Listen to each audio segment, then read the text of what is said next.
अब जरा सी भी नैतिकता है भारत के प्रधानमंत्री में, जरा सी भी नैतिकता अगर देश के प्रधानमंत्री नरेंद्र मोदी जी में है तो उनको इस्तीफा दे देना चाहिए, क्योंकि उन्होंने तो 400 पार का नारा दिया था, 400 पार।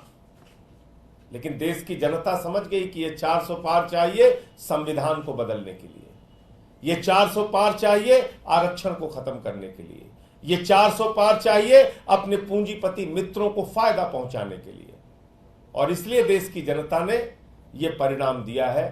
भारतीय जनता पार्टी के लिए यह बहुत बड़ा सबक है, लेकिन शायद वो सबक नहीं लेंगे, क्योंकि उन्हें तो झगड़ा करना है।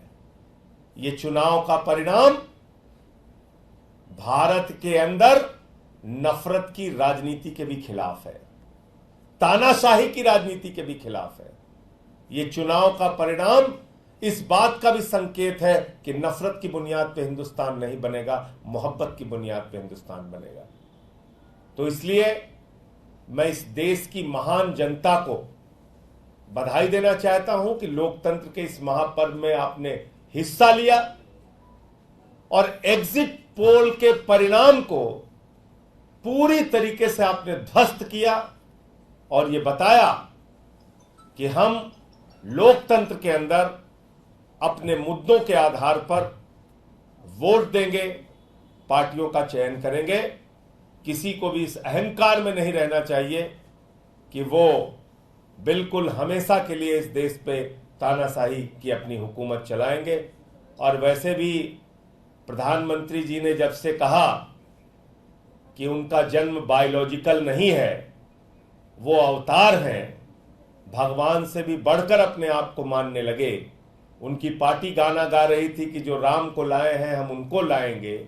इतना अहंकार हो गया कि भगवान श्री राम को लाने का दावा करने लगे।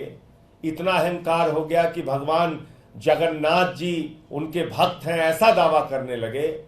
तो आज बजरंगबली का दिन है, मंगलवार का दिन है, और उनको एक संदेश, एक संकेत भगवान ने, प्रभु श्री राम ने, बजरंगबली जी ने, इस देश की जनता ने दिया है। उससे कितना सबक लेते हैं नहीं मालूम, लेकिन वास्तव में ये भारत के लोकतंत्र की महान जनता है जो ये बताने के लिए मैदान में आई कि आप इस देश में तानाशाही की हुकूमत नहीं चला सकते।